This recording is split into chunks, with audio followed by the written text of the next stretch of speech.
Well, good morning or good afternoon, depending on where you are, wherever you are. A very warm welcome to this Science in Brazil event.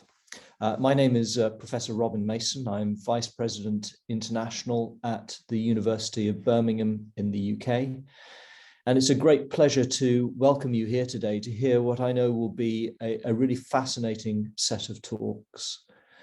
The Science in Brazil project of the Brazilian Embassy in London aims to showcase Brazil's centres of research excellence to key actors in the United Kingdom as a way to foster and enhance collaboration between the UK and Brazil in key areas of research. The first activity of the project is a series of webinars with leading Brazilian researchers in their respective fields.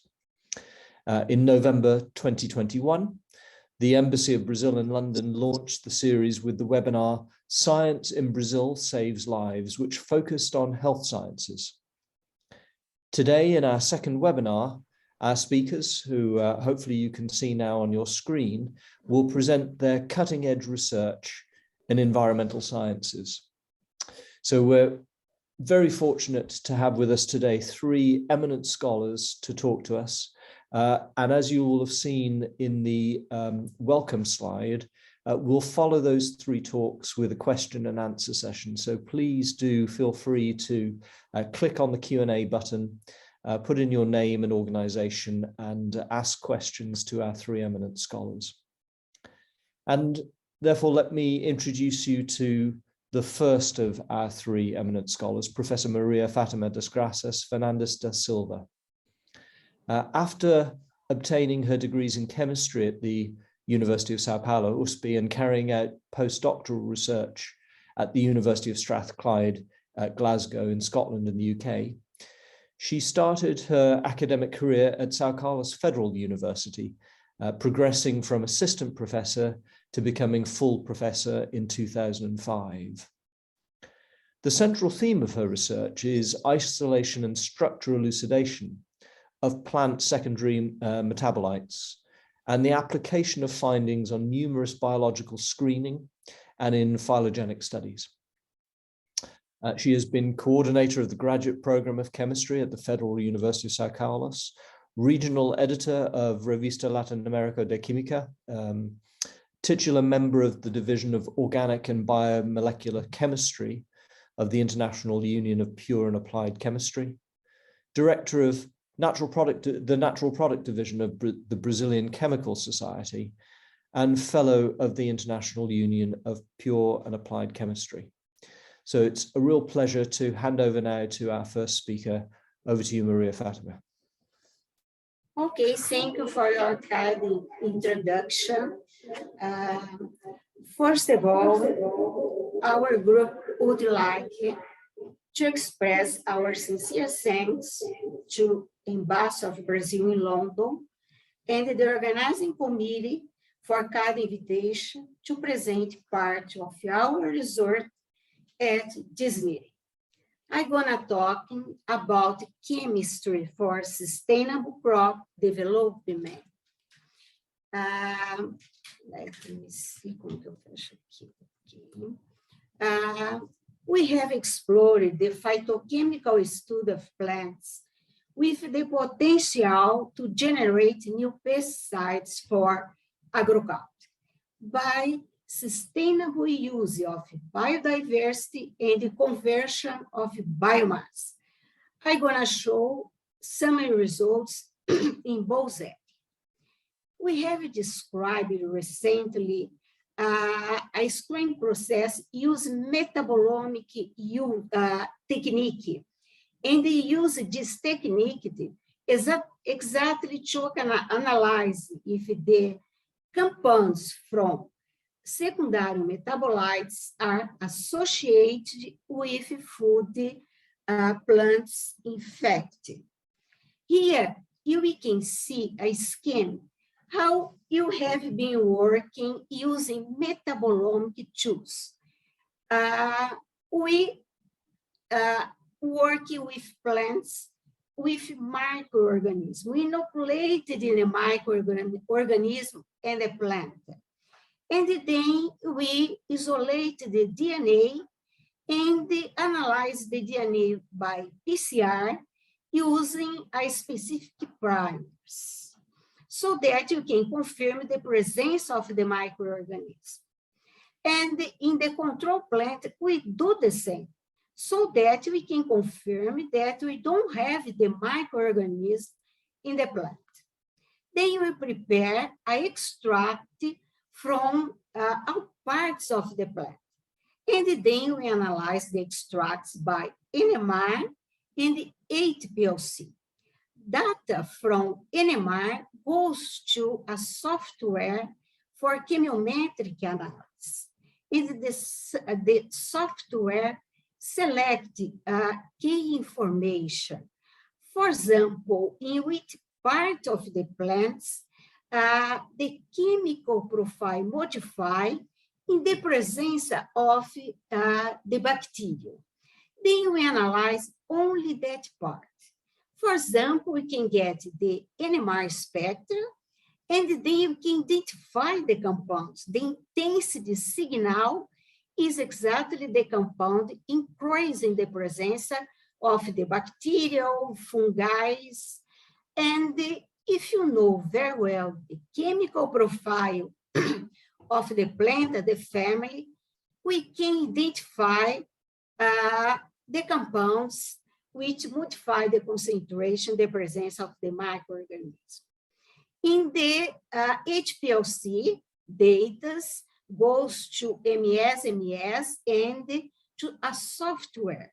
In here, we have a better software, and they can identify the compounds, can confirm the compounds we could identify in the NMR. And then when we identify the compounds, for example, these flavonoids, then you return and then we assay the compounds against the microorganisms who are analyzed.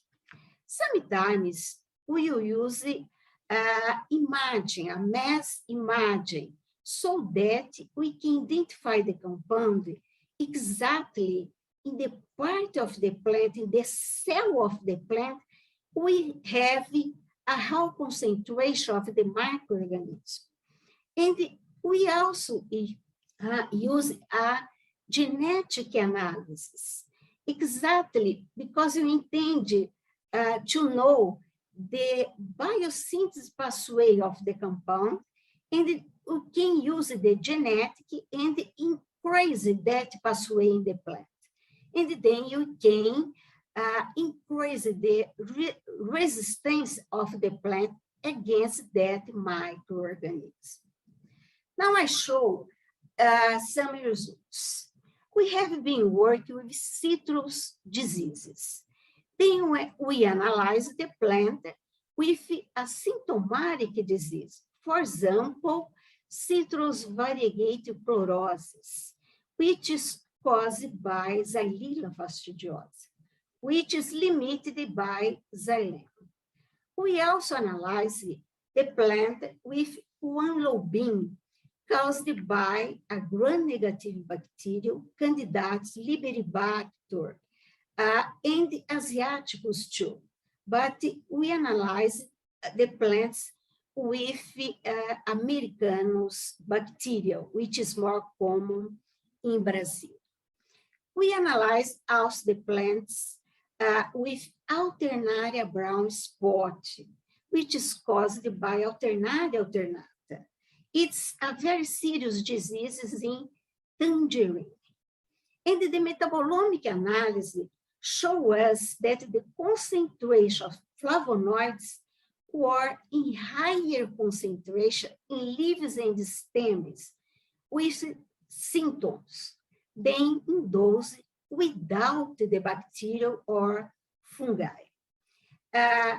The affected leaves, for example, in Citrus sinensis, a sweet orange, we can find these flavonoids. I hope you can see these flavonoids risperidine in high concentration.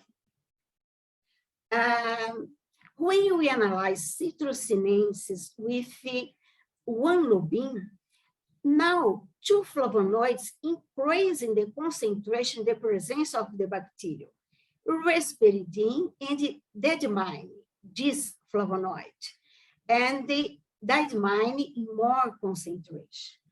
And when we analyze the tangerine Murcott tangor with alternaria brown spot, the flavonoid which appear with a higher concentration is the other one, apigenin, again, a glycoside flavonoid. Then we can see that the flavonoid has a role in the planta-patent interaction. And citrus fruits is produced in large scale in Brazil. And in their processed fruits generate tons of residues. And the citrus biomass of citrus company contain a lot of very important compounds as several flavonoids. Then we developed a green and sustainable analytical method using microwave so that you can isolate and extract several flavonoids from citrus waste. However, the flavonoids showed a moderate activity against the bacteria and the fungus we discussed before. Then we select some flavonoids to complex with inorganic iron so that you can improve the activity and solubility. Flavonoids, the activity of flavonoids compounds is mainly due to their antioxidant property. And when we complex the flavonoids with an inorganic ion, for example, magnesium, we can increase their antioxidant properties. I don't have time to show the mechanism how the ion increases the antioxidant property. But anyway, then we decided to start with risperidine, because risperidine is a dominant flavonoid in citrus processed waste. It's found in solid part and in membrane separation the pulp. Here is the membrane, and we can see a lot of risperidine. Then the company removed the risperidine from this membrane and send it to us. And the risperidine is practically pure from this membrane. And then we use a microwave to prepare, to synthesize the complex using magnesium. We use the risperidine and the magnesium, of course, and we use a phenanthroline. Phenanthroline is a classic ligand in coordination chemistry, and it has one intense luminescence. It's very, very important because you can identify this compound exactly inside the plants. For example, in leaves, you can confirm the systemic effect of the compounds.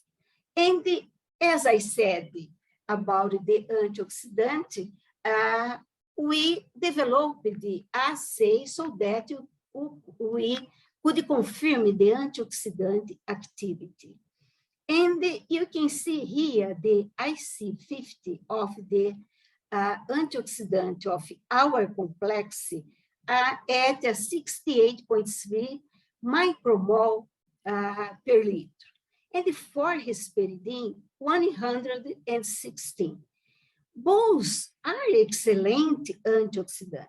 Our complex better, but both are very, very better antioxidant when we compare with our positive control, vitamin C, which has a very bigger IC55. Then we decided to assay this complex against Xylella fastidiosa, the bacterial I said that causes citrus variegated chlorosis. In vitro assay with Xylella fastidiosa after 15 days of growth showed that the bacterial was affected by our complex. Here is the results, and we can see that we have a NIC, a micro inhibition of our Xylella fastidiosa. And you can see that the NIC here is only 1.4 micromole, and the risperidine 3.3, or in the complex, we have a better activity than with a pure risperidine. Moreover, we explored the insecticidal potential of this complex against three insects: Spodoptera frugiperda, Bemisia tabacea, and the aphid Maisius persicae. They are very serious in our crop in Brazil and in the other parts. Our complex killed 80% of adult Bemisia tabacea, and totally Spodoptera frugiperda at the concentration, or both at the concentration 0.14 micromole per liter, a very good result. Unfortunately, this complex did not show a significant activity against any persicae. It caused only 8% adult mortality. However, it causes 70 adult displacement as repellent signal. Thus, we can say that risperidine magnesium can be used for Bemisia tabacea and Spodoptera frugiperda management strategy, and for M. persicae as repellent. As I said, we developed the extract to obtain several flavonoids from citrus waste. The second one is naringenin, and then we prepare a new complex. Again, we use naringenin and magnesium and phenanthroid. And we got both isomers. The NMR shows us that we got both isomers. I don't have time to discuss the NMR data here. And then we use rucinio, a second ion. And again, we got two isomers. And the NMR was excellent technique to confirm the presence of two isomers. And then we decide to test against Xylella fastidiosa, but now in vivo experiment. Here is a scheme so that we develop the experiment. First of all, we inoculated the bacterium Xylella fastidiosa, and then we analyzed the symptomatic plant. We isolate the DNA, then we quantify by PCR in specific primers, and then we could quantify the presence, the cells of Xylella fastidiosa before we start the experiment. And then we injected our complexes, one experiment for each complex, and after 20 days, 2 months, we analyze again the plants, we extract again DNA, we quantify by quantitative PCR. And then we could compare the number of the cells of Xylella fastidiosa after the treatment and compare when we start the treatment. And then we could identify how we could decrease the presence of the bacteria. We use 5 milligrams per ml of each compounds.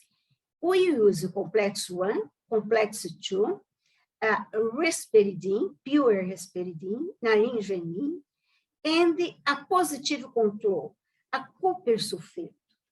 It is a bactericidal and fungicidal used in several crops.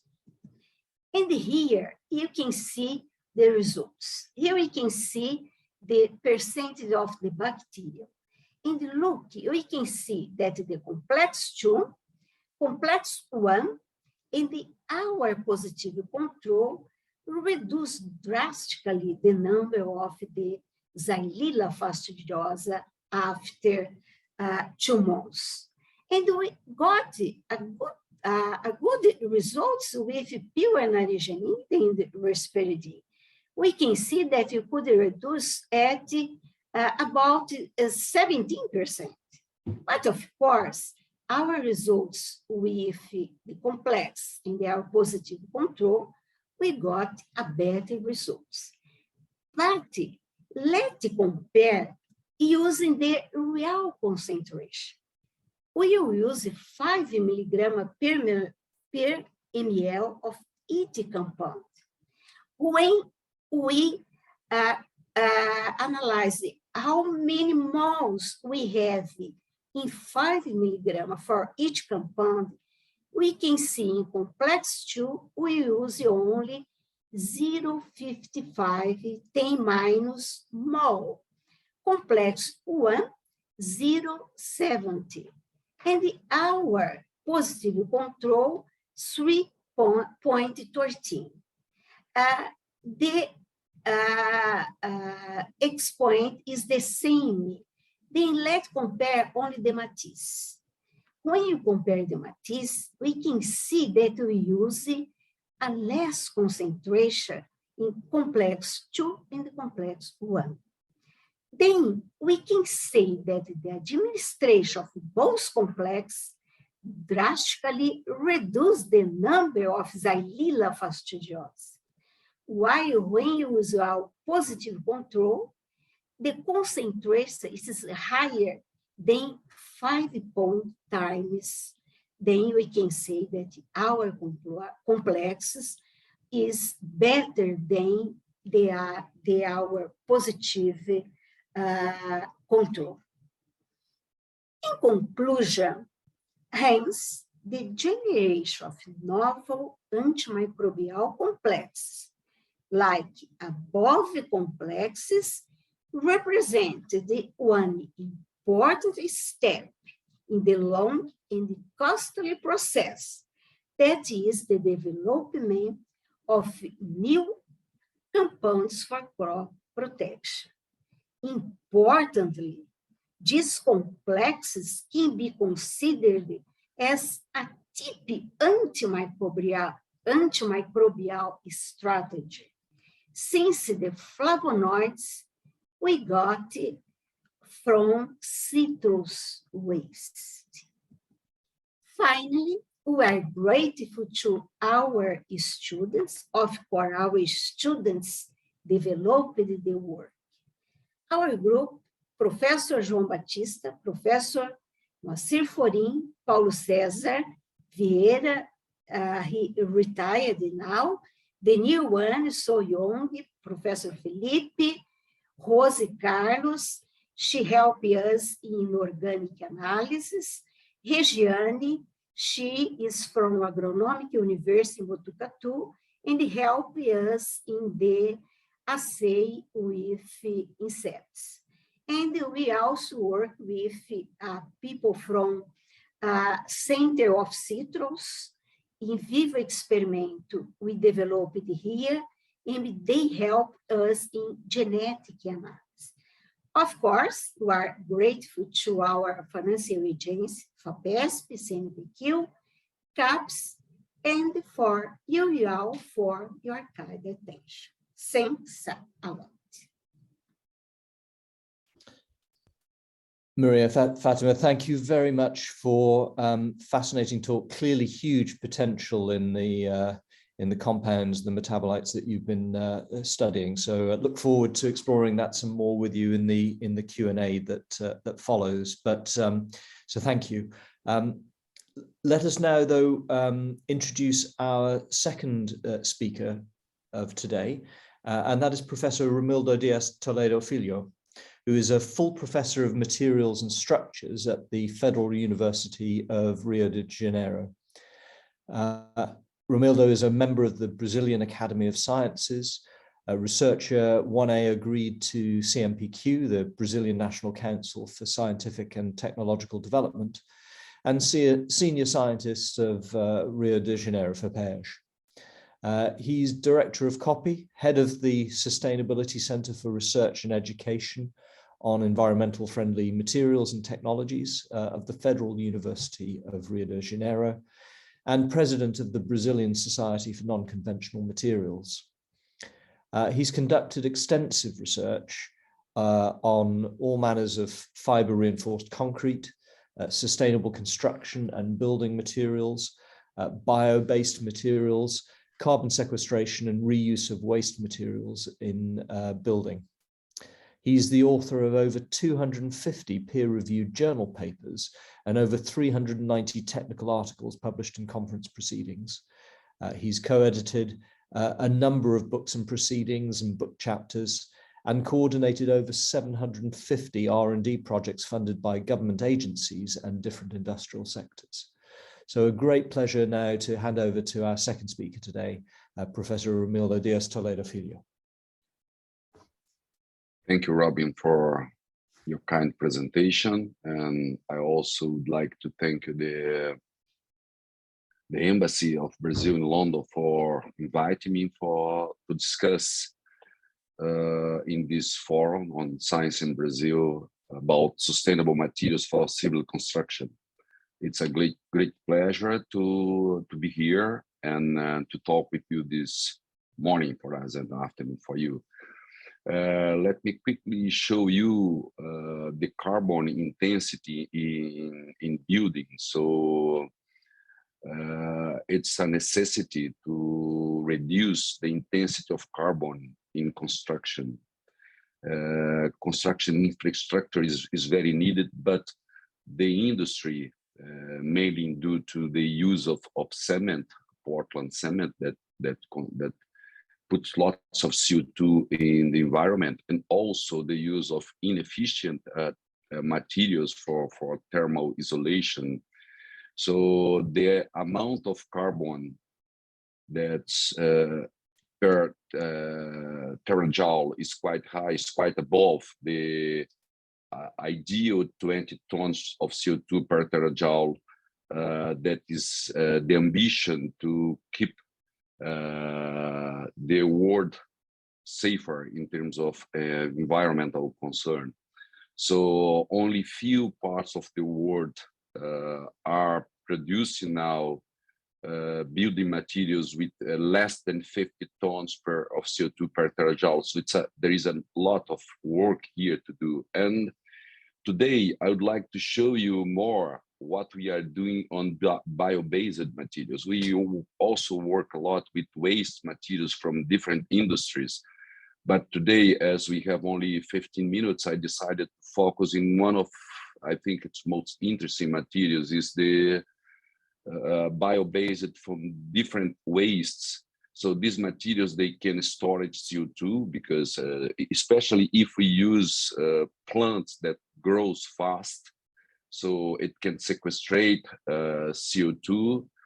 And if we use them in an adequate way, they can storage this CO2 in buildings.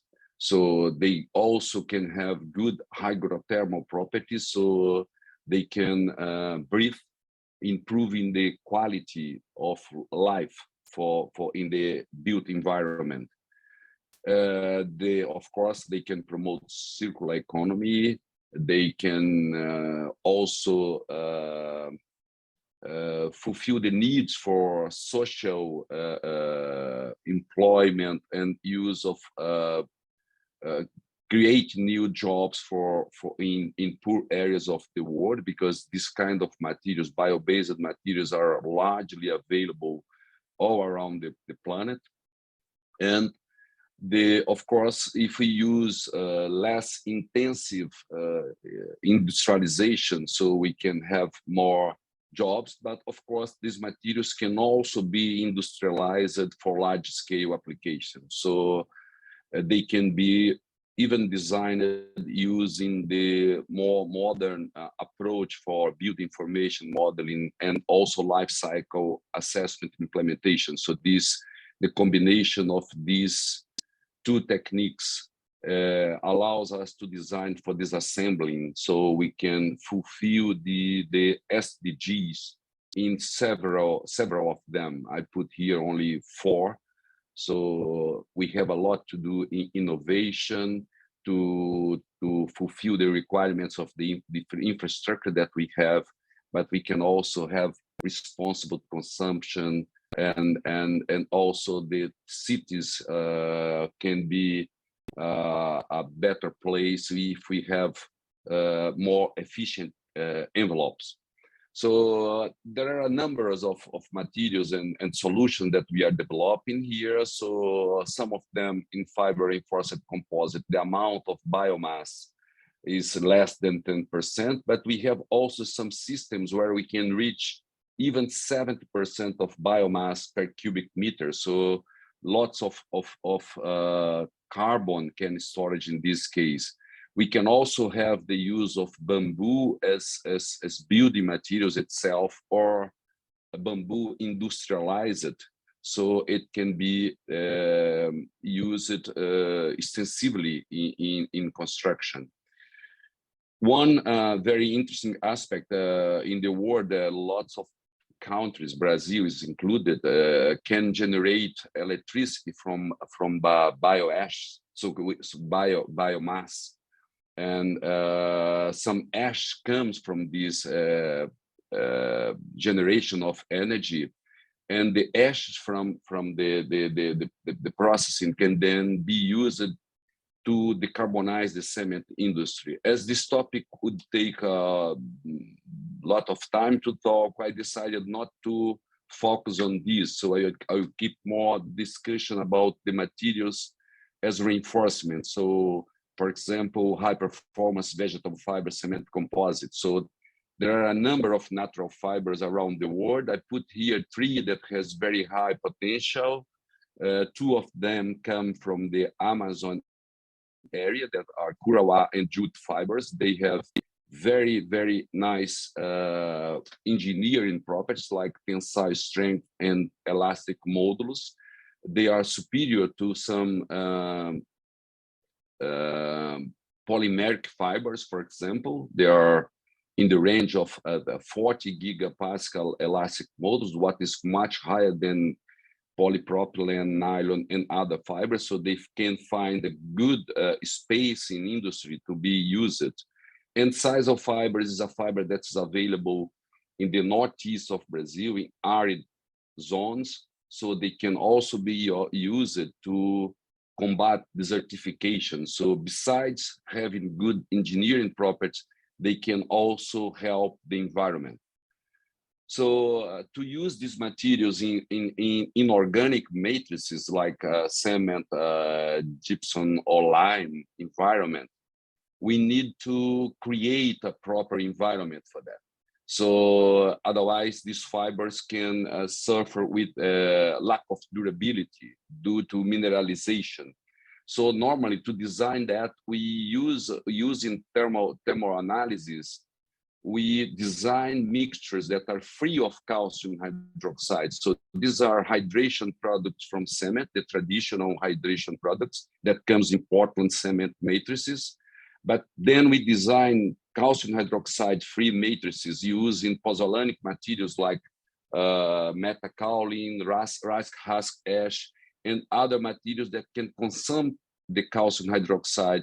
And then we can develop composites, in this case, using unidirectional reinforcement, but we can also have textile reinforcement, so 2D reinforcement, or even short fibers, depending on the application. But in this case, we are just using a hand layup technique, very simple technique, but this can also now, we are working with trying to develop the use of robotic arms to produce this in an industrial way. So this was the objective of a European project that we have submitted.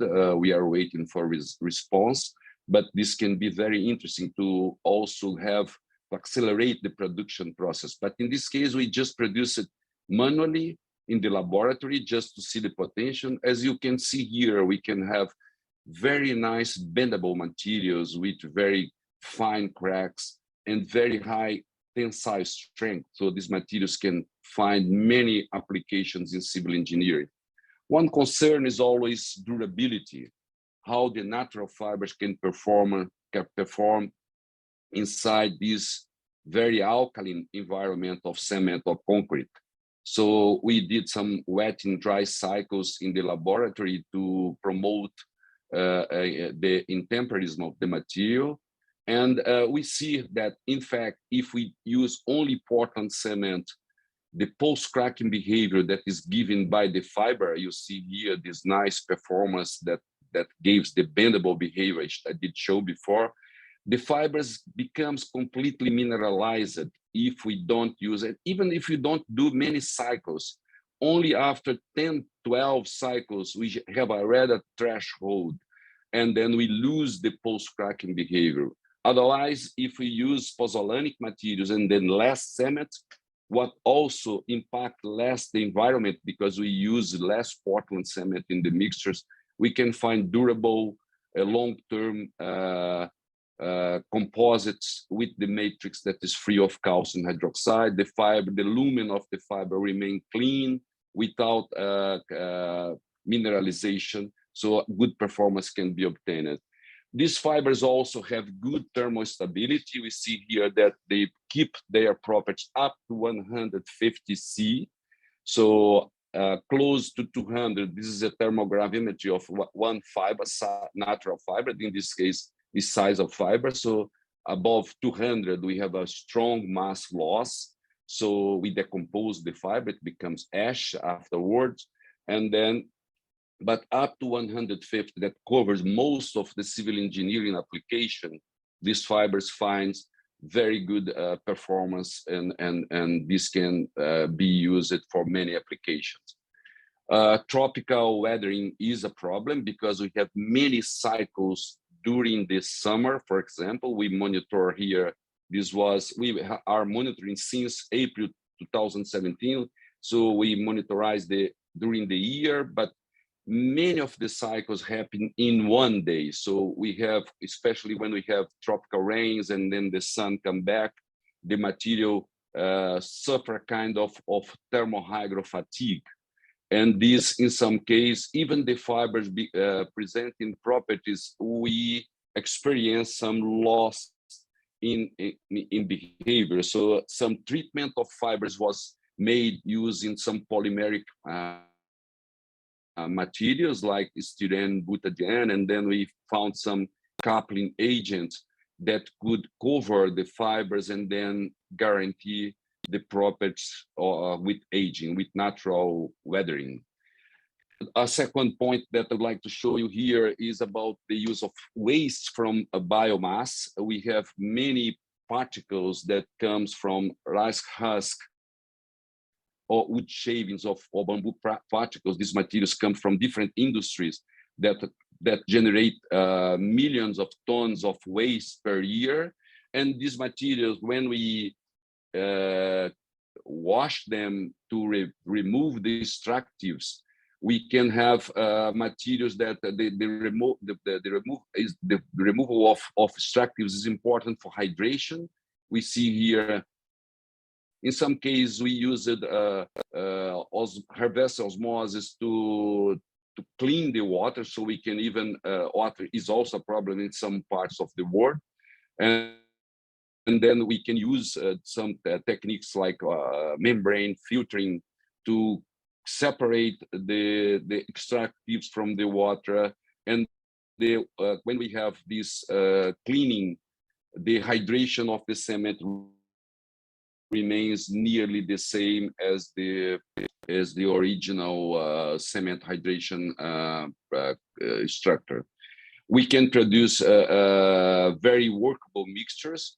In some cases, we can even add air to aerate the concrete in order we can produce retrofitting materials that can be used in existing buildings. So this can improve very much the thermal efficiency, and then we can also replace some polymeric materials like polyurethane and other materials that are used normally for thermal insulation. So we can have a bio-based thermal insulation material. The performance of these bioconcretes are very interesting. In some cases, we can have even a 15 MPa compressive strength, what brings nice perspective to be used in panel sandwich systems, and also partition walls, roofs, and also cladding systems. So of course, when we come in the direction of the lower weight per cubic meter, so low densities, the thermal conductivity also reduced quite a bit. At this moment, we are even developing systems that are less than 300 kilograms per cubic meter, with very nice thermal performance, thermal efficiency. We were also concerned about fungi attacks, so we studied the biological behavior. So we identified the type of microorganism that could eventually attack this biomass. But normally, when we have the inorganic matrix, it is sufficient to keep the pH in the range of 11, 12, and then we didn't notice any biological fungal over time. As we can see here in these pictures, the materials remain very much without any ball or any fungi attack. And then we started to develop retrofitting panels and structural panels using natural fibers as in the face, and in the core using this lightweight biomass material, so we could produce construction components for housing and also for retrofitting. These materials, the behavior of the sandwich system, it brings us very, very exciting results. So we see here that very high performance can be seen in the test that we have carried out. We also, as I said, there is a more natural materials, that is bamboo, coal being used. So here the main challenge are the connections, and also the durability of the comb itself against rain and the tropical weather. So this is something that we are studying at this moment. But these materials, we saw the mechanical behavior, so it has very high compressive strength. And when we have the node that work as the diaphragm, also helps confining the stress distribution, in bending. Again, the poles works very well. So very, very deformable materials. Even when we remove the load, these diaphragms perform very well, what is very promising. If we take this bamboo is a functionally graded material. So if we take strips from the wall of the bamboo, it can be used as reinforcement of bioconcrete. So these materials has tensile strength that can be as high as nearly 200 MPa. That is very impressive for a natural material. And this, then what we need to do here is to guarantee a good adhesion with the bioconcrete. So we did some pull-out tests to measure the performance, to see some treatments that could be applied to bamboo sticks so they could have good adhesion to the bioconcrete, and then we could have the stress transfer, as we can see in this tension stiffening test we carried out in our lab as well.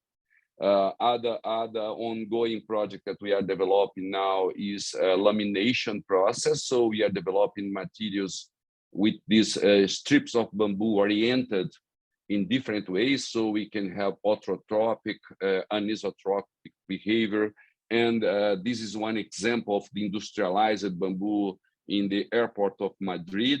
This, of course, is just to give you an idea of what can be made with this very interesting and natural material if industrialization comes. So to conclude, I would like to show you the life cycle assessment of these materials. So in some case, depending on the amount of biomass present per cubic meter, we can have even negative materials. So the biogenic carbon can overcome the emissions that comes with the rest of the constituents. And that's our target, to have low emission or neutral or even negative. But of course, we also need durability. So we have to combine these two things, low emission and durability, in order that it can be used as in substitution to non-ecological materials. So to conclude, biomass are available local and are renewable source, so they can absorb and storage CO2. They have very high potential for mitigation, adaptation to climate change. So they can bring thermal comfort and reduce energy consumption in the operational stage of buildings. But of course, we need to improve the research and mainly to standardize the use of the materials and also achieve industrialization. So design standards are needed. We have also always to design for durability, and the life cycle assessment together with BIM can be very, very powerful tools to design with these materials that can be can bring lots of benefits to society.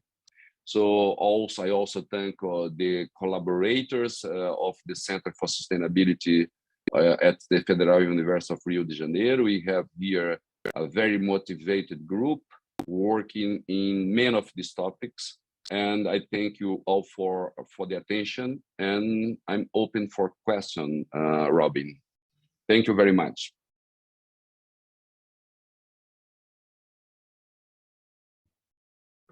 Ramilo, thank you very much. Given the scale of the challenge that you identified right at the outset of your talk about how we need to reduce the energy intensity of our building and construction, we need all of those fascinating ideas that you spoke to, and I'm sure again we'll be able to explore that more during the Q&A session. But Ramilo, thank you very much for another fascinating talk. And that brings us to our third speaker today, Professor Pedro Enrique Santin Brancalian, who is Associate Professor at the Department of Forest Science at USP, the University of Sao Paulo. He's also Vice Coordinator of the Atlantic Forest Restoration Pact, an affiliated member of the Brazilian Academy of Sciences. Pedro coordinates large research and technology projects to develop cost-effective solutions to conserve and restore tropical forests based on interdisciplinary research and co-production of knowledge with multiple stakeholders. He's published nearly 200 peer-reviewed papers and was included amongst the 20 academics of Brazil that received the 2021 Highly Cited Researcher award. So a real pleasure to welcome Pedro. And Pedro, I'll hand over to you for our third talk today. Thank you, Professor Mason, for the introduction. It's a pleasure for me to participate in this quite interesting meeting, and I will do my best to kind of make a good synthesis of the research on conservation of ecosystems in Brazil in 15 minutes. So I hope you can see my presentation now. Professor Mason, could you please just confirm it? I think everything's okay.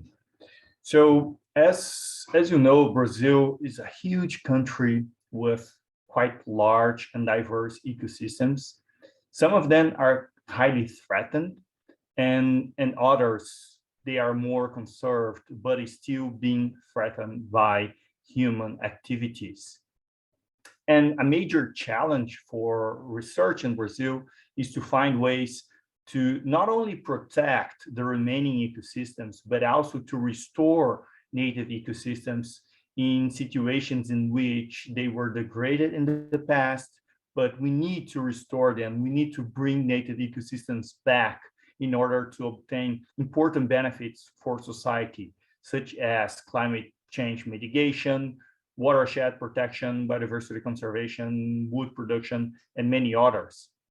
So I will present first a kind of general overview of how researchers in Brazil have worked to protect the environment. And one important axis of intervention and work is related the involvement with public policies. So I highlighted here some recent science papers about written and led by Brazilian researchers that criticize or suggest changes in the policies to protect the environment in Brazil.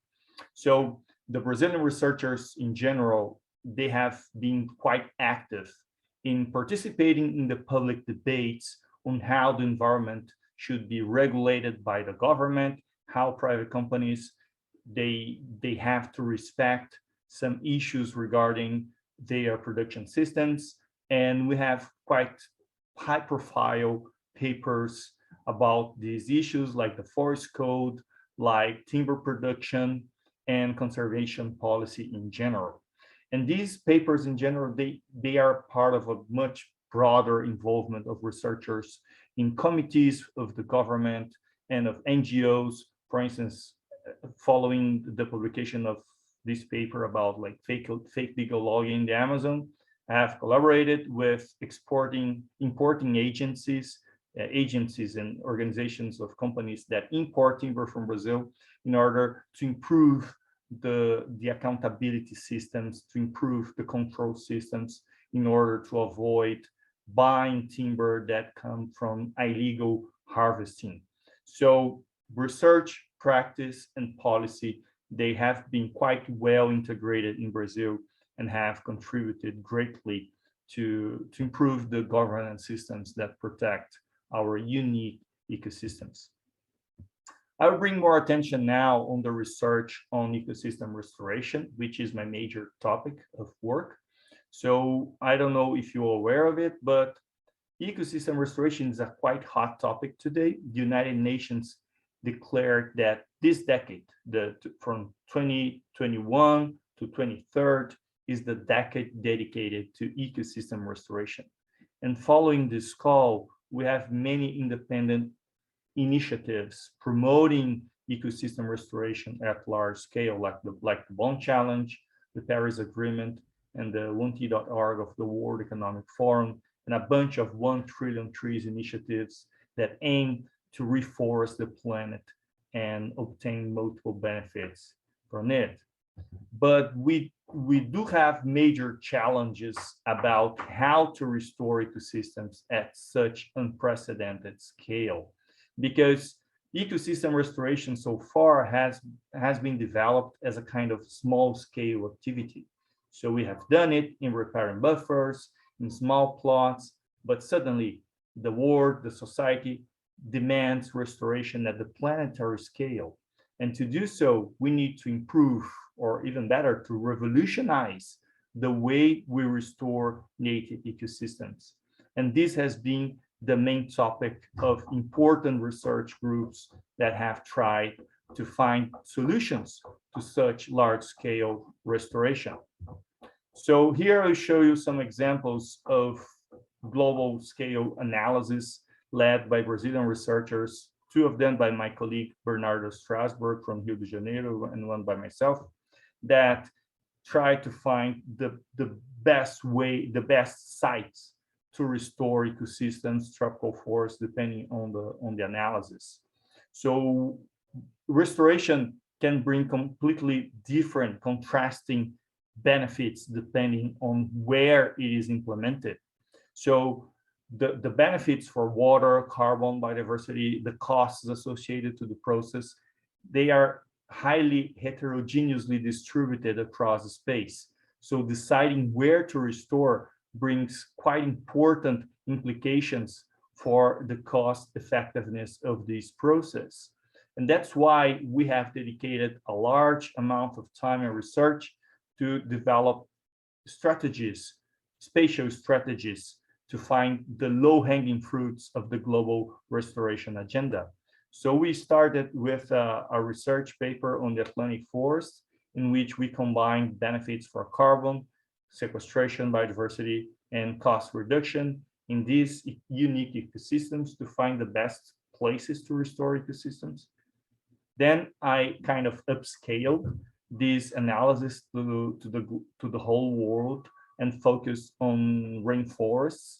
So we combined 4 types of benefits with 3 feasibility factors, including land opportunity costs, the cost of restoration, and the chances of the persistence of the restored forest to find global hotspots for tropical rainforest restoration.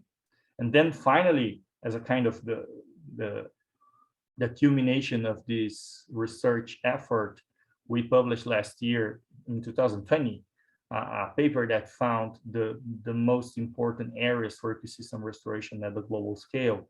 And this covers all terrestrial ecosystems. So we improved our models, our strategies to tackle restoration at the global scale, no longer limited to the Atlantic forest or only to tropical rainforests. So these works, they have been the basis for decision-making in high-level decision-making groups like the United Nations. They are using our global map to design best restoration strategies for the decade on ecosystem restoration. And some other groups, they have also using our maps to allocate resources to restoration projects based on the cost effectiveness of restoration in these particular sites. Like researchers in general, so I'm highlighting here some of my own research, have not only trying to promote kind of naively restoration, but also raised important critical reflections on how to make it right. So restoration is not only a matter of planting tree seedlings on the ground and just waiting them to grow. So there may be quite, thorny decisions, trade-offs, and unavoided negative consequences. So for instance, when people plant trees in dry climates, they may reduce water shortage. Sometimes they may reforest a large area and displace economic activities like cattle ranching to other areas and cause additional deforestation. And in some cases, people may use exotic invasive species to sequester carbon and then may create an ecological problem, or even they may plant trees in non-forest native ecosystems like grasslands and tropical savannas, and these may cause the extinction of native species. So there are quite complex issues when we plan restoration at such scale, and this has been the basis for important reflections and papers and analysis of researchers in Brazil. And finally, as I mentioned at the beginning, a major challenge of research has been to find ways to restore ecosystems at large scale and in a cost-effective way. Because when we restore millions of hectares, we have to avoid competition for land. But it's clear that we may occupy lands that were formerly occupied by other land uses, like extensive cattle ranching in Latin America or oil palms in Southeast Asia. So we have to find ways to do it in a competitive way, in such a way that restoration can also provide direct financial benefits to farmers. So restoration can become a financially viable land use that can outcompete the grading land use, and this may result in a competitive advantage of restoration compared to other activities. And this is critical to upscale restoration, because if people lose money when they reconvert pasture land to a tropical forest, they may certainly not be interested to do this.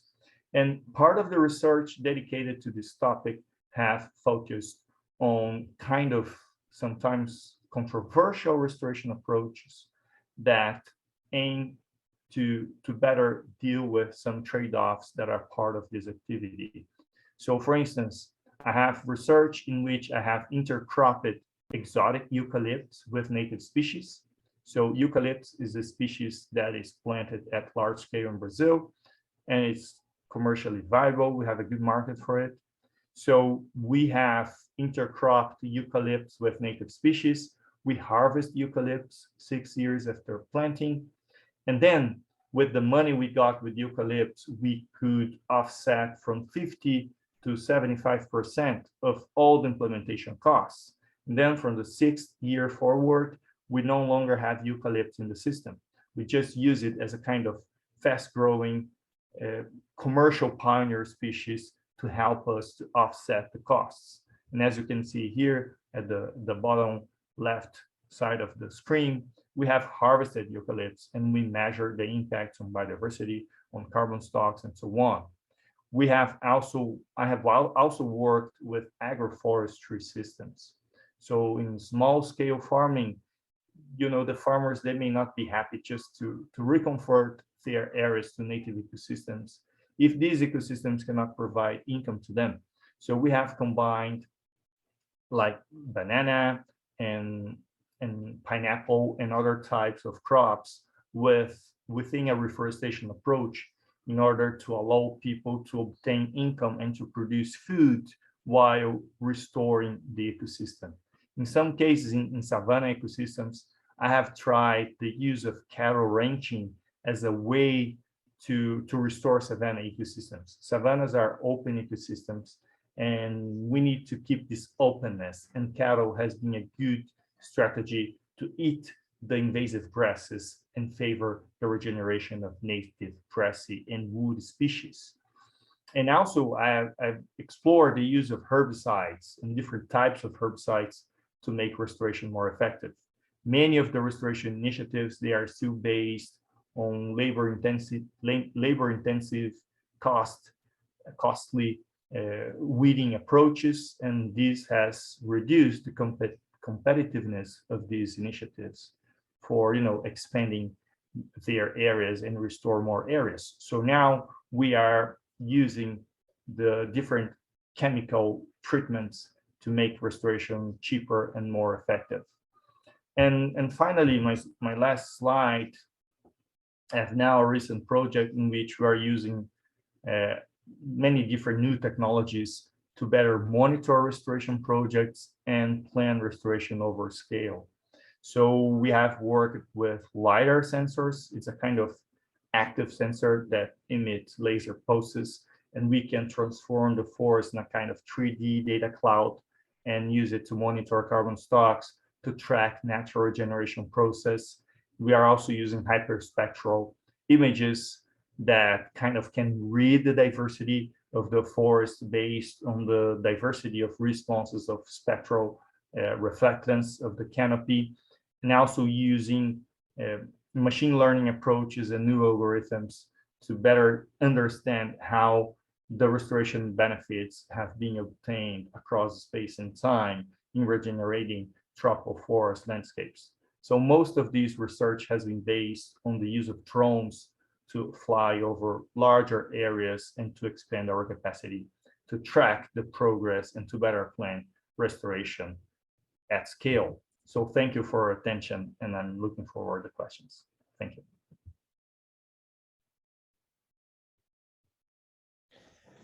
Pedro, thank you. Thank you very much for, we've been very fortunate today. 3 absolutely fascinating, very different talks, very different areas and applications, but each just as interesting and absolutely crucial. So colleagues and friends on the call, please do use the Q&A function to post your question. I'll kick things off if that's okay, actually I'll pose a variant of the same question to all 3 speakers, if I may, which is I'm interested in knowing how scalable your techniques are and how close to being able to do things at the sort of scale, at the industrial scale that we might need. So Maria Fatima, your extraction and synthesis techniques, or can you hear me okay?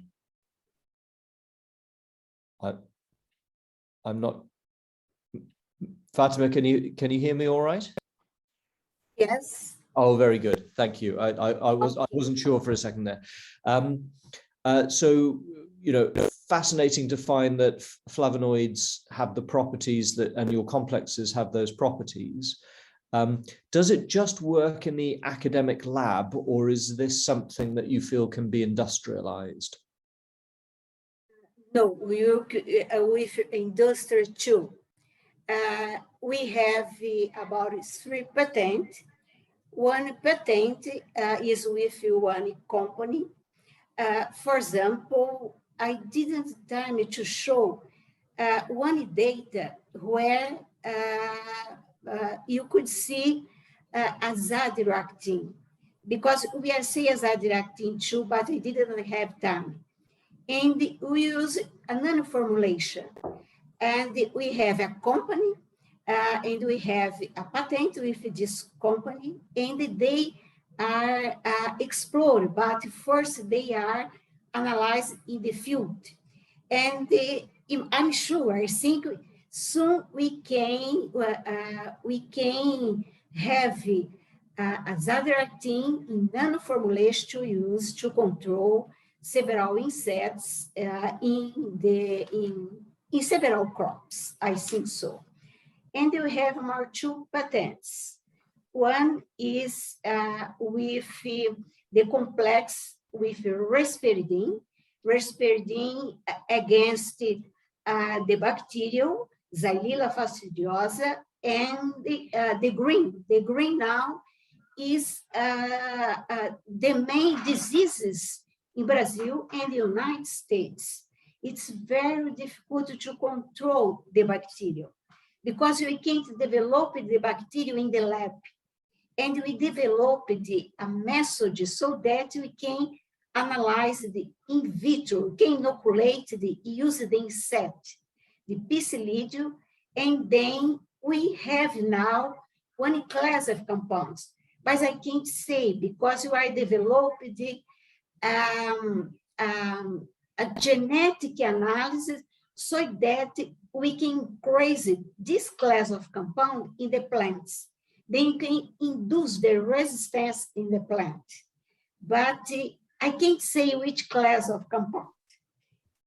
We are developed with a group from France, and you work in genetic, and the people from, we have here a group who help the citrus farms, and we are work together in the field.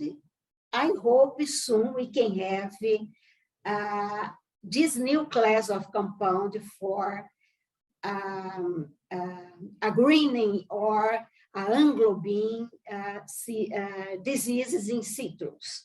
And we have a company too, but at now I can't say which the company is working with us. Very good. Thank you, Fatima. Ramilo, essentially the same question to you. Given the scale of what we have to try and keep changes in temperatures below, maybe not even 2 degrees, maybe 1.5 degrees, and looking at the energy intensity now, clearly your techniques are going to be crucial. But I suppose concrete is all over the place for a reason. It's because it's relatively easy to manufacture to a consistent standard. How close are your techniques to scaling at industry scale? Yeah. What we did here, Robin, was to use very much the same techniques, the same equipment. So the technology is very easy to adapt. Now, what we need is the industry. We are discussing with some companies already. We need to produce it in large scale. I think the technologies are quite ready to be transferred. I think our idea now is to have a project where we could produce in large scale, and we have a plan for the sustainability of the university campus. So our idea is to build some, to retrofit some buildings, or even build some new construction using them, so we can monitor the performance. But I think it's quite ready to be adapted by the construction industry.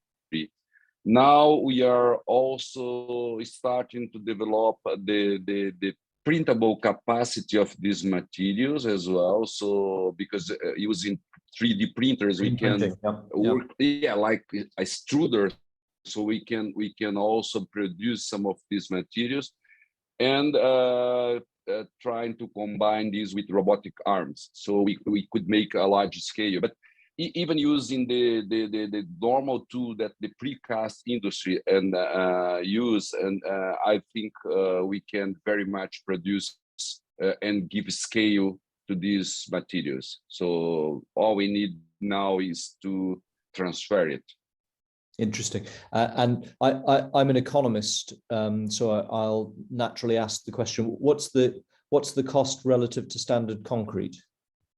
Yeah, this is the economic aspect. This is something we need to develop more. So because when you produce it in small volumes, the cost is not very realistic. You see, even when we measure the grinding or that we need to do sometimes to produce the material. So we measure the energy intensity that we are using, but again, when we mill it to produce cement replacement, we use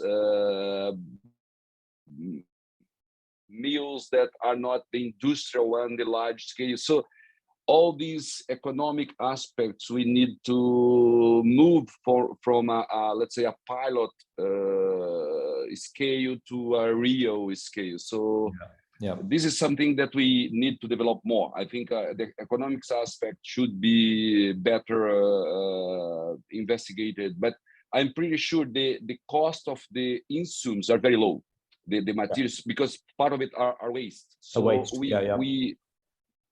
so, but again, the processing and the upscaling, there are needs for economics, room for economic studies.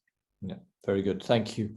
Thank you very much, Ramilo. Pedro, I wonder if I could put a slightly different question to you, although if you wanted to comment on how you can scale up restoration even more effectively, please do. But the one question that I jotted down as you were talking, and I found your talk absolutely fascinating, was whether you could say a little bit more about, it feels like this is a very kind of international project that you have, because you were looking across the world at different restoration opportunities. How are things different, let's say, in sub-Saharan Africa versus South America, or are many of the techniques and projects that you mentioned can be applied anywhere in the world? Yeah, that's a good question, because things are quite different when we look at restoration at the global scale and when we try to implement it at the real scale, the local scale. So these global scale analyses, they are based on global maps on biodiversity, carbon stocks. So it doesn't involve many of the hard decisions we have to make regarding to how people make decisions on the ground. So when we deal with different ecosystems and social ecological contexts, we have to address restoration in a different way. So for instance, I have already worked in Africa. So when I work with Brazilian farmers, like large scale soybean farmers or cattle ranching farmers, I need to use a specific approach of restoration, which is completely different when dealing with small scale subsistence farming in Africa or other parts of Brazil. So we need to adapt to the technologies we have, the species we have, and also to develop new technologies.